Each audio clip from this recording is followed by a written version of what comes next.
நல்லா இருப்பீங்க. அழைத்ததற்கு நன்றி ஐயா. வணக்கம் குருஜி நேரம். வணக்கம் மேடம். வணக்கம் அம்மா, எங்க இருந்து பேசுறீங்க? பெரம்பூர்ல இருந்து பேசுறீங்களா? யாருக்காக ஜாதகம் பார்க்க போறீங்கம்மா? எனக்காக தான் மேடம். உங்களுக்காக பார்க்க போறீங்களா? பிறந்த தேதி, பிறந்த நேரம், பிறந்த இடம் சொல்லுங்கம்மா. பிறந்த தேதி 16/3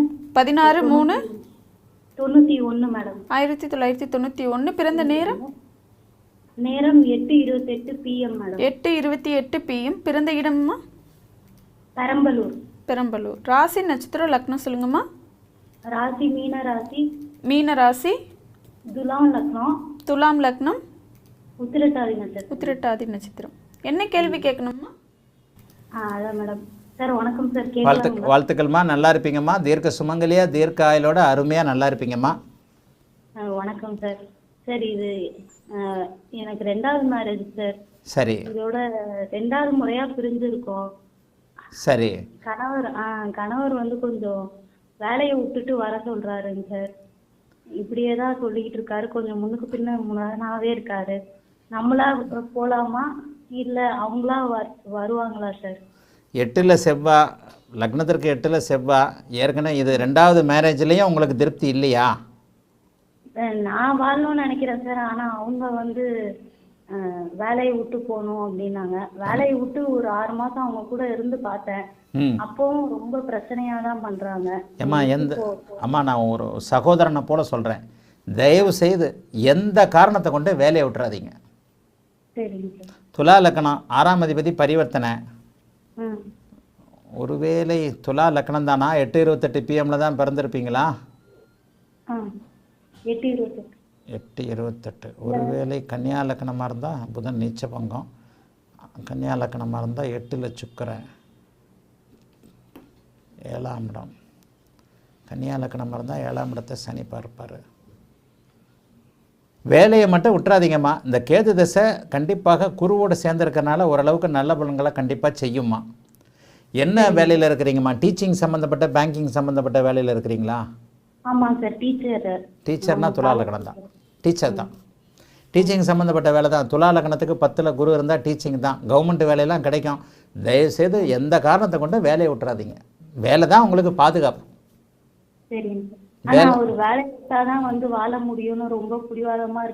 ஏமா இதெல்லாம் கல்யாணத்தில் பேச மாட்டீங்களாம்மா? நீங்கள் ஜென்மச்சனி வரைக்கும், உத்திரட்டாதி நட்சத்திரத்தில் சனி போகிற வரைக்கும் 2027 வரைக்கும் தீர்வு வராதுமா. ஏமா 2வது முதல் கல்யாணம் தான் கொஞ்சம் ஒரு மாதிரி இதாகி போச்சுன்னா, 2வது கல்யாணத்தில் சகலமும் பேசி தீர்க்கணும்ல. எனக்கு வேலை வேணும், நான் வேலையில் இருப்பேன், அதெல்லாம் கல்யாணத்துக்கு முன்னாடியே பேசலையாம்மா?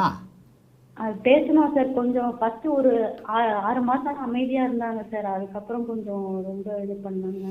சரி ஒத்து போவோம், 2வது மேரேஜையும் கை விட்டுற வேணாமே அப்படிங்கிற ஒரு கலக்கத்துல நான் எல்லாத்துக்கும் ஒத்து போனேன் சார். பெண்களோட சாபக்கேடுமா இது? உண்மையிலே பெண்ணோட சாபக்கேடு. ஒரு ஆணை சார்ந்து தான் இருக்கணுன்றது. அம்மா நான் ஜோதிட ரீதியாக சொல்கிறேன், 6ஆம் அதிபதி 10ஆம் வீட்டில் பரிவர்த்தனையாகி இருக்கக்கூடிய தன்மைகளில் உங்களுக்கு வேலை ஒரு பாதுகாப்பு. நான் இன்னொன்று சொல்கிறேன், நீங்கள் வேலையை விட மாட்டீங்க. You are the workaholic. வேலையை விட மாட்டீங்க. டீச்சிங்காக தான் எடுத்தெடுப்பில் டீச்சிங்கான்னு கேட்டேன். டீச்சிங்கு அல்லது பேங்கிங் செக்டாரில் தான் வேலை வந்து நீடித்த அமைப்பில் வேலை கிடைக்கும். அரசு வேலையை உங்களுக்கு கிடைக்கும். அதனால் வேலையை விட்டுற வேண்டாம். திருமண வாழ்க்கையில் எப்போவுமே வந்து 8ல் செவ்வாய் மாதிரியான அமைப்புகள், இந்த மாதிரியான அமைப்புகள் இருந்தாலே கொஞ்சம் ஏதாவது நெகட்டிவ் இருக்கத்தான் செய்யும். 7, 8 கூடியவர்கள் பரிவர்த்தனையாக இருக்கிறாங்க. அதனால் பின்யோக அமைப்புகள் தான் உங்களுக்கு கிடைக்கும். சுக்கிரதசை தான் ஓரளவுக்கு நிம்மதியை கொடுக்கணும் 7 வருஷத்துக்கு பிறகு. சுக்கிரனும் செவ்வாயும் பரிவர்த்தனை, 4 கிரகம் பரிவர்த்தனையானது ஒரு யோகம்தான்.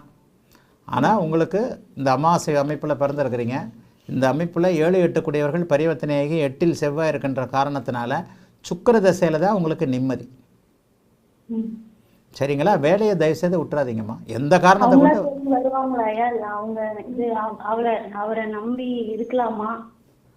ஏம்மா எந்த நம்பிக்கையும் உத்திரட்டாதி நட்சத்திரத்தில் சனி போகிற வரைக்கும் யாரையும் நம்பக்கூடாது. கட்டின புருஷனாக இருக்கட்டும், பெத்த பிள்ளையாக இருக்கட்டும், ஒன்றும் நடக்காது. மீனராசிக்கு 40 வயதுகளுக்கு கீழே இருக்கக்கூடியவர்களுக்கு உத்திரட்டாதி நட்சத்திரத்தில் அடுத்த வருஷத்துலேருந்து ஆரம்பிப்பார். 2026 வரைக்கும் புருஷன் கூட சேரலாம் முடியாதுமா. 25, 26 பிற்பகுதியில் ரேவதி நட்சத்திரத்துக்கு மாறும்போது 2026 ஜூன் மாதத்திற்கு பிறகு கணவரோட சேர்ற மாதிரி இருக்கும். இப்போவே பிரச்சனை வந்துருச்சுல்ல. நீங்கள் போனாலும் வேலையை விட்டுட்டு போனாலும் சண்டை போட்டு திருப்பி வருவீங்க. நீங்கள் வேலையை எக்காரணத்தை கொண்டு விடாதீங்க. நான் பெரும்பாலும் வாழ்க்கைக்கு தான் முக்கியத்துவம் கொடுப்பேன். புருஷன் பேச்சை கேளுங்கம்மான்னு தான் சொல்லுவேன். ஆனால் இங்கே தலைகீழாக இருக்குது. எந்த காரணத்தை கொண்டு வேலையை விட்டுறக்கூடாது. உங்களுக்கு நிம்மதி கிடைக்குமா? கிடைக்காது. உத்திரட்டாதி நட்சத்திரத்தில் சனி போய் முடிஞ்சதுக்கப்புறம் 2026 ஜூனுக்கு பிறகு புருஷனுடைய மனமாற்றம் இல்லை, புருஷன்கிட்ட புருஷன் ஏதாவது கொஞ்சம் அப்படி இப்படி அடி வாங்கி கடைசியில் பொண்டாட்டி தயவு தேவைன்னு வருவார். அது வரைக்கும் வேலையை விட்டுறாதீங்கம்மா. அவர் என்னம்மா ராசி? அவர் தனுசு ராசி, பூராட நட்சத்திரம். சரி, தனுசு ராசின்றதுனால பரவாயில்ல. ஆனால் உங்களுக்கு உத்திரட்டாதி நட்சத்திரத்தில் 2025 சனி போகும் பொழுது கடுமையான மன உளைச்சலை கொடுத்தே தீர்வார். கஷ்டப்படாதீங்க. உங்கள் ஜாதகம் கொஞ்சம் நல்ல ஜாதகம் தான். லக்னாதிபதி லக்னத்தை பார்க்கின்ற காரணத்தின் அடிப்படையில் கொஞ்சம் தாக்கு பிடிச்சிருவீங்க எதாக இருந்தாலும். ஆக 2026 ஜூன் மாதம் வரைக்கும் உங்களுக்கு தீர்வு வராது.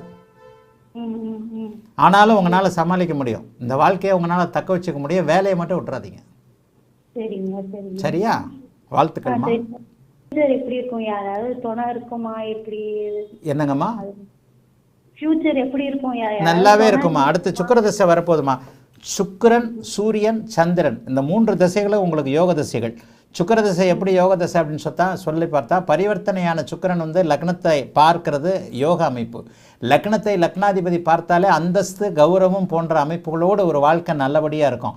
அதாவது நிரந்தர பணி கிடைக்கும். அரசு பணி மாதிரி, வாத்தியார் வேலை, இவங்களை விட்டால் ஆள் இல்லைன்ற மாதிரி நல்ல சம்பளத்தோட சுக்கிர திசையில் வேலையில் இருப்பீங்க. அதற்கு பிறகு சூரியனும் சந்திரனும் அமாவாசை யோகத்தில் இருந்தாலும் கூட உச்சனோடு பரிவர்த்தனையாகி உச்சனுடைய பார்வையை பெற்றிருக்கின்ற காரணத்தினால கிட்டத்தட்ட இனி வரப்போகின்ற காலம் 36-37 வயசுக்கு பிறகு ஜென்மச்சனி முடிஞ்சதுலேருந்து 40 வருஷம் நல்லா இருப்பீங்க. வேலை தான் செய்வீங்க கண்டிப்பாக. 10ஆம் இடத்துல குரு இருக்கனால உங்களுக்கு சம்பளம் வந்துக்கிட்டே இருக்கும். அதனால் பொறுமையாக இருங்கம்மா. இந்த உத்திரட்டாதி நட்சத்திரத்தில் சனி போகக்கூடிய வரப்போகின்ற 1.5 வருஷம் மட்டும் மீனராசிக்காரர்கள், உத்திரட்டாதி நட்சத்திரக்காரர்களுக்கு பருவத்திற்கேற்ப, தசாபுக்திகளுக்கு ஏற்ப கொஞ்சம் கஷ்டங்கள் இருக்கத்தான் செய்யும். அதை மட்டும் தாண்டிடுங்க. 2026 ஜூனுக்கு பிறகு வாழ்க்கை உங்களுடைய வசமாகும். வேலையை நீங்கள் விடவே முடியாது. 60 வயசு 70 வயசு வரைக்கும் வேலை பார்ப்பீங்க. நல்ல டீச்சராக இருப்பீங்க. எடுத்தோடனே அதனால தான் நான் கேட்டேன், டீச்சிங் லைனில் இருக்கிறீங்களா, பேங்கிங் லைனில் இருக்கிறீங்களான்ட்டு. நல்ல டீச்சராக இருப்பீங்க. வேலையை விட்டுற வேண்டாம். இந்த கஷ்டம் இன்னும் ஒரு 1.5 வருஷத்துக்கு நீடிக்கும். அதுக்கு பிறகு நல்லா இருப்பீங்கம்மா. வாழ்த்துக்கள். நல்லா இருப்பீங்க.